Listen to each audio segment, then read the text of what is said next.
Welcome to the Scholars Chair. Our guest is Dr. Abduallah bin Hamid Ali. He is Associate Professor at Zaytuna College. He is the translator of a book written by Shaykh Muhammad El Tawhid entitled, There is No Male Preference in Islamic Law. Our book review will start right here in the Scholars Chair.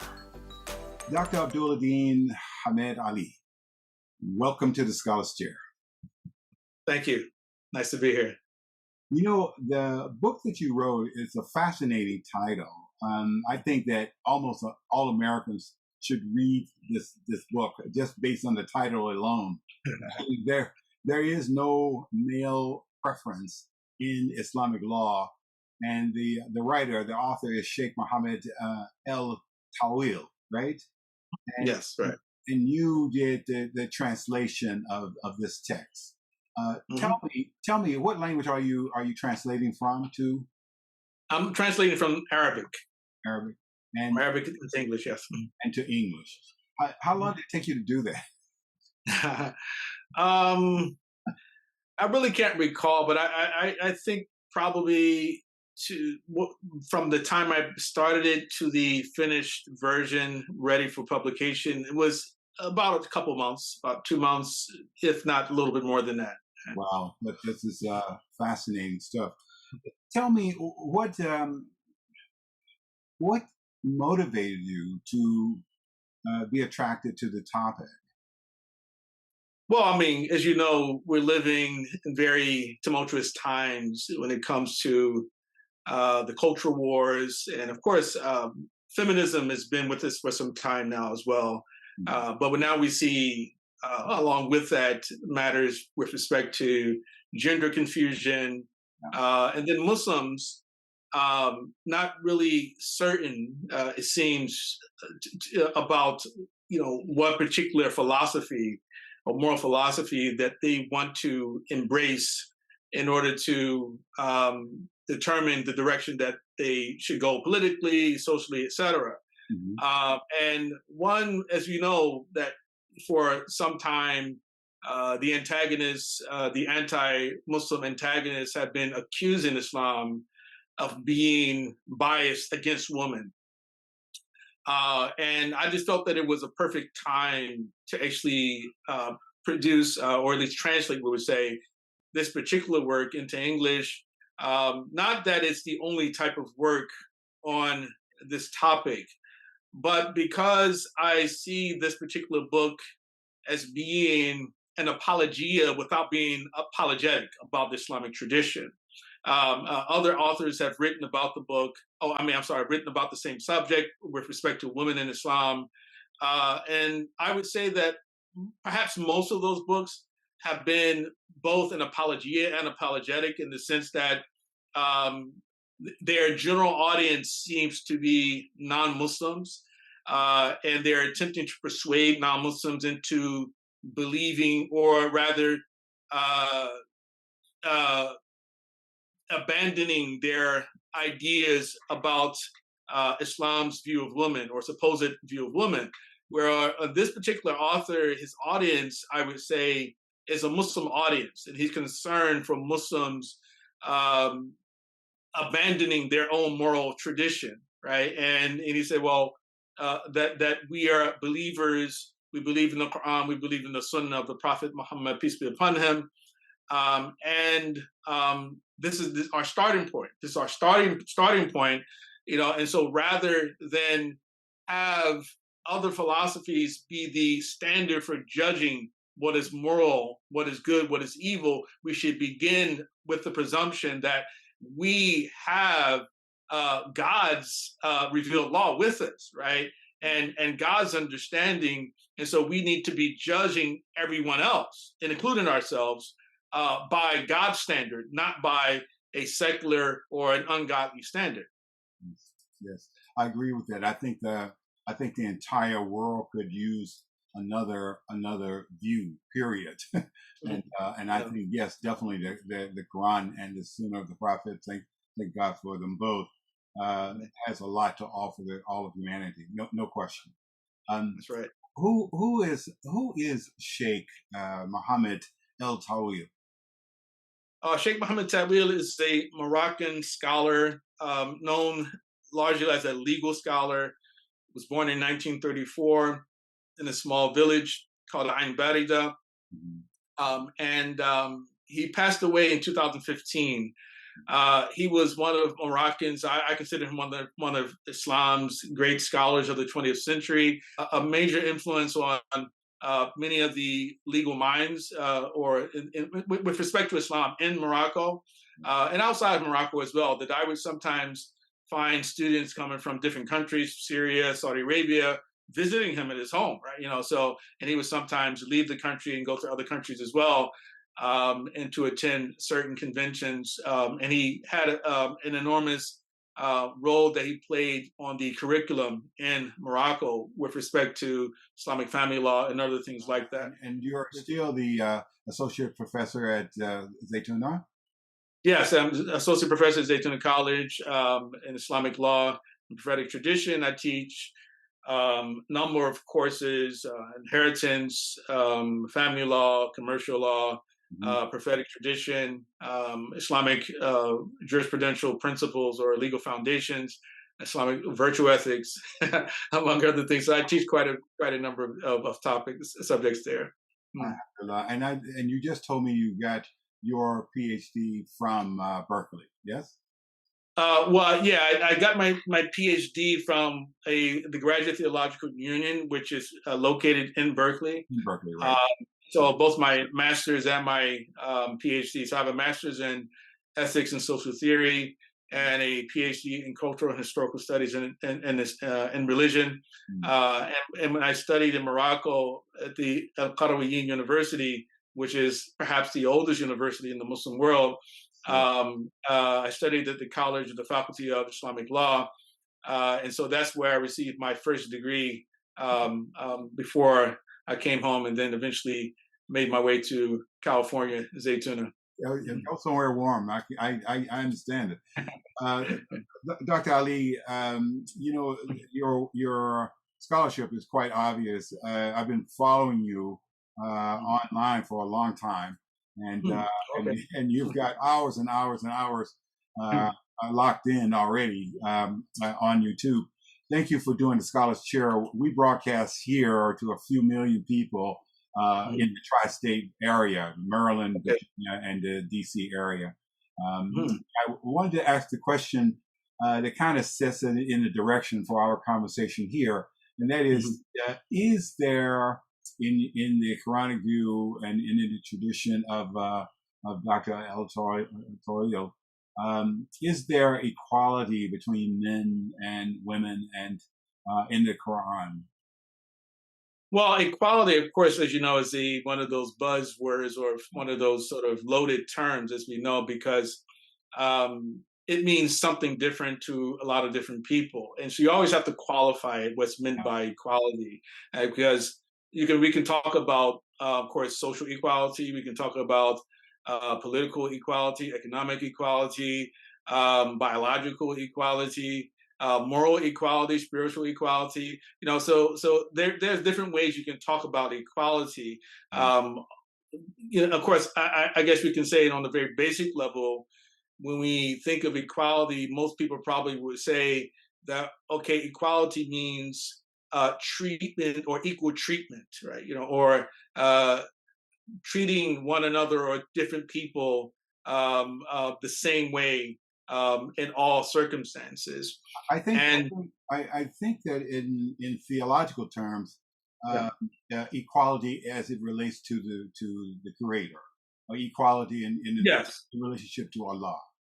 right, of course. I mean, so the creator, and I like to refer to that as sort of moral equality, Yeah, right? yeah. Uh, that the creator judges us on the basis of how moral and God conscious we are, right? And every man and woman is fit for becoming God conscious and moral, right? Morally upright, right? And so, in that sense, yes, God men and women are equal, right, in the sight of God with respect to the way that God judges us in the afterlife, right? And He judges our actions, right, or our inactions. But of course, that doesn't mean that men and women do not have different roles that they play in society. And it also doesn't mean that we don't live, or that rather that Islam does not reinforce social hierarchy, right? Because Islam is not averse to social hierarchy. If anything, I would argue that Islam actually encourages social hierarchy, especially considering the fact that it is part of the natural order, right? That there's a hierarchy wherein all creatures on the planet, and perhaps we can say, all things throughout the cosmos, in one sense, they exist, under particular a hierarchy, right, of existence, right? So we find that Allah, or the Quran, teaches us that the angels, right, have a special place. Teaches us that the prophets have a special place over all humanity, and then some prophets are better than other prophets. So that's the Quran even says that. That those messengers, these messengers, we have given some superiority over others, right? God, He has created some people to be born into families which are given greater wealth than other families, right? So even if we say on the most fundamental level that we are all equal, that on the realm of existence, right? Then when we come into existence, that we don't find a situation where every single individual that comes into this world is brought into the world on equal footing, right? So, and that lack of equal footing, we're taught by the Quran, is a test from God to see how we will act. He tests the rich with the poor with the rich, right? The strong with the weak with the strong, right? So in that sense, there is no equality biologically between men and women, right? Not suggesting that men are biologically superior in every way, right? Or that women are biologically superior in every way either, because there's certain things that biologically women can do that men cannot do, right? But there's something biologically men can do that women cannot do. And so when we start talking about the matter of superiority, that this is always in the context of some type of is always subjective, right? So for instance, if we were to ask the question, okay, who is better at removing, taking a book off a high shelf, right? A tall person or a short person. Of course, everyone would say, of course, a tall person is better equipped for that because of their height, right? So clearly, in that sense, that individual is superior to the tall person is superior to the short person with respect to the particular task given to him or her, right, at that particular moment, right? I think that what's happened is that Shaitan, Satan, the devil, has been very the Quran effective at absolutely. human beings I think, excuse me. I think we can say absolutely the Quran does not have preference over males. I'm sorry, does not have male preference. Let's put it that way. Mm-hmm. You would agree with that, yes?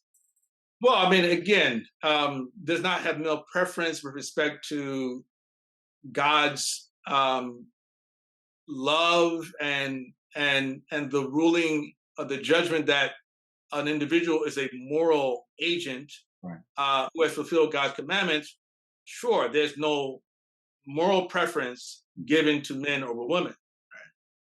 But again, if we're talking about in the social realm, right, and let's say, for instance, in the household and the family, the Quran is very clear, right, that men have a particular, I like to characterize it as a responsibility, a higher responsibility, right, over women and over the family. And even, of course, throughout Islamic history, this has been stated to be even the role that men's role, it even goes beyond the family, but even to society, right? When societies fall apart, And if women become corrupted, that generally that is blamed upon the neglect of men, right? Because men themselves have the greater responsibility to actually to care for and to have charge, right, over the weaker members of society, right, and to direct them towards God and towards the moral path. And certainly to be compassionate. Right, right. My brother, I do know that there is male female equality in the tradition of the prophet himself. How he treated his family, his wives. Is that something that you can talk to us about? Well, yeah, it's true. Again, I'm going to keep coming back to this. Is that the fundamental message of the book, and it's highlighted in the title Mm-hmm. About there's no male preference in Islamic law, Yes. meaning that although on one hand, if you were to look at the laws, and in particular the political, Yeah. sort of role that men have played in society and are expected to play in society, Mm-hmm. and the social hierarchical sort of role that men generally play in the family, right? That one would conclude that clearly there's a preference. However, right, as he stated, is that this is not based upon the presumption that men are loved by God more than women are loved by God. If anything, the opposite could be claimed, which is that, okay, because women are so important, right, and to society, that they must be protected. That they must be protected in this because of God's love for women, that He has given men this responsibility to ensure that they are protected and taken care of, right? So that needs to be very clear here. Yeah. So in the same vein, when we look at the prophetic tradition and look at the seerah, or the biography of the Prophet Muhammad, peace be upon him, he had wives, right? And he had a financial responsibility for them. He had the responsibility of defending their lives, right? And the same thing for all the other men in society, right? But that didn't mean that the prophet said, okay, well, because I have the right to go out and fight, and I have the right to go out and bring home the bread, that you equally have the right to do the same thing. That you can go out, and do the same things that we do. No, rather that there are certain roles which we're expected to maintain, men and women. That we have certain roles that we have, and of course, there can be some nuance and variations of those things from culture to culture, right? But fundamentally, the Prophet, peace be upon him, he treated, of course, his wives as individuals who are entitled to God's love, right? Entitled to God's love in the same way he treated all the men in society, people entitled to God's love, but who are also expected to comply with the commands of God and His messenger, right? And if they do, whoever did that the best, then those were considered to be the best people and those who are most loved by God. Mm-hmm. Mm-hmm. Tell me what is Islamic law? Well, Islamic law is usually Sharia, Islamic law.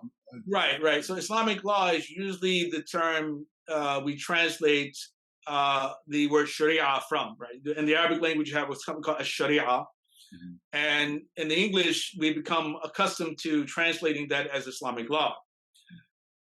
Now, what we have to understand is that the Quran itself is not primarily a book of law. That the Quran is primarily a book of moral teaching, of ethical teaching. And the number of verses in the Quran that are legal verses, right? They fluctuate between 2 and 12%, right, of the book itself, right? In other words, that these particular verses actually are expectations. The God says, do this. If you don't do it, you'll be punished. God says, don't do that. If you do it, then you'll be punished, etc. Right?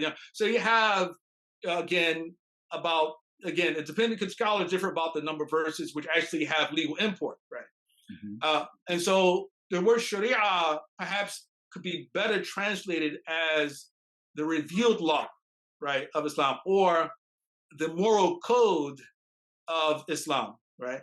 And prophets like Jesus, Moses, Ibrahim, Daud, David, all of them had their own sharia, that God gave them a revealed law, a moral code that they're expected to abide by. They're supposed the to. Quranic verse. I want to try to get back to El Tawhid. Mhm. I want to go to this verse, and the Quranic verse starts this way. It says, "O believers, stand firm for justice as witnesses for Allah, even if it is against yourselves, your parents, or close relatives, be they rich or poor. Allah is best to ensure their interests. So do not let your desires cause you to deviate from justice. If you distort the testimony or refuse to give it, then," it says here, "know that Allah is certainly all aware and is and is aware of what you do." I was Mhm. very curious about the idea of justice within the topic that we're talking, I really like the idea that you have done in many talks, talking about the union of the two, male and female. Go right ahead. Right, Take it where you like. right. Yeah, I think that a statement from the Prophet Muhammad probably best sums this up, right?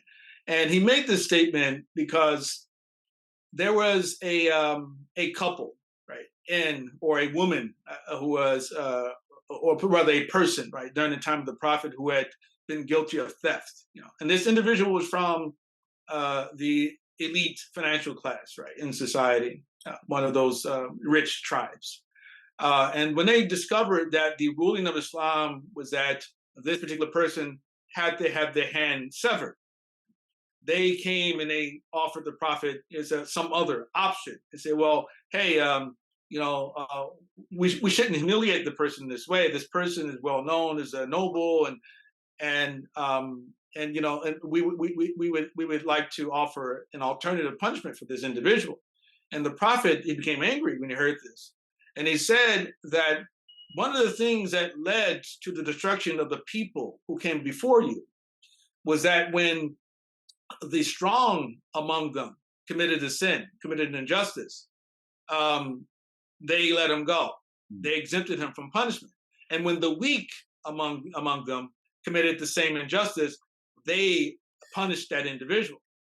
And then he goes on and says, I swear by God, if Fatima, the daughter of Muhammad, had stolen something, I would cut off her hand too.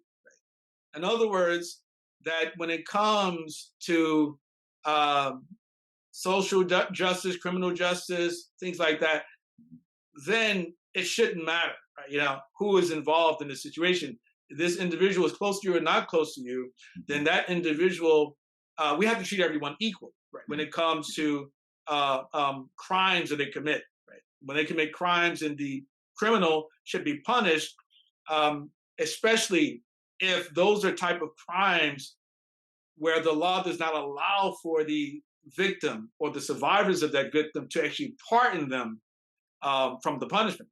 Because we do have that in Islam. We have in Islam, like for instance, when it comes to like murder, like if an individual murders another individual, that Islam actually allows for the survivors of that murdered person to actually decide that this individual does not have to be killed or executed, right, for this crime. They can demand some type of financial restitution. They can just, or it can just say, we forgive him completely, right? That individual, that family has that option to do so. And of course, that's different from our own laws and our own systems, and where they consider murder to be a crime against the public order. And because it's a crime against the public order, that the families or the survivors don't have the right to actually forgive, right? So the government has to punish for those type of things, right? So this verse, I would say, it speaks towards social, distributive justice issues, things like that. It shouldn't matter if the person is related to you or not, a friend or a foe. If another individual steals their money, and they want it back and they're demanding it from you, that you should not support your friend or your family member against the individual, because the demands of justice are such that you have to put down your emotions. You have to have mastery of your emotions and your passions, right? And because fundamentally, this is a foundation of what makes you a moral person, is that you have mastery over your passions, your desires. You have mastery over your emotions, right? So your actions should not be dictated by your emotions or by your passions, right? So these are Islamic teachings. And unfortunately, we live in a time where there are forces in society who are very effective at actually controlling us, right? Yeah. Due to our emotional weakness and our desire for certain things. You are, that should be the last word of this whole discussion. But I have to ask you, if you give me, 5 more minutes, I would appreciate it. Yeah, sure. It says here is that I want to find out your views on El Tawhid. Do you think the study of El Tawhid can make a contribution to Muslim understanding of male-female relationships? And if you believe that's so, then why? Yeah, Tawhid, or Islamic theology, is considered to be the true meta-discipline of Islam. In other words, when we look at the Islamic sciences, that all the sciences of Islam are actually just simply a branch of Islamic theology. In other words, that everything that we study, we have to trace it back to the Creator and Creator's expectations. Right. And so even, for instance, a Muslim scientist, a Muslim doctor, a Muslim engineer, right? A Muslim artist, graphic designer, right? That anything that we do, we should try to see how our actions are connected with the larger purpose of our existence, right? The larger purpose of our existence, right? And so God has sent all of us here, according to one of the great theologians of Persia, Raghib al-Asfahani. He says that Allah subhanahu wa ta'ala put us here on earth for 3 fundamental reasons. Said one is to cultivate the earth. 2 is to worship God. And 3 is to be God's vicegerent on the planet. In other words, that we are the stewards of this realm. Right? So 3 fundamental purposes that He sent us here, put us here on this planet. And of course, we can say, okay, worship encompasses all of that, right? Because service to God, service to humanity, service to all creation, right? So in that sense, if the individual places God first, man places God first, woman places God first, right? And if we are believers in the Quran, and the Quran has been revealed by God, Allah, the creator of the heavens and the earth, who knows us better than we know ourselves, then when there is conflict, right, between us about what our rights are and what our obligations are, then God settles it for us. Or at least that's the way it's supposed to be. That's the way it's supposed to be. And I personally believe that one of the main reasons for confusion amongst Muslims is because most Muslims, and Allah knows best, I don't know what's happening in everyone's home, but it appears to me that most Muslims have lost a connection with the Quran, first and foremost, and then secondly with the Sunnah of the Prophet Muhammad, peace be upon him. And so, because if we read the Quran on a regular basis, and we read it with reflection and consideration for like what God is expecting from us, then it will be easy for us to deal with one another and to get beyond any type of conflicts that come up, especially when those conflicts have been imposed upon us from foreign ideologies. Sure.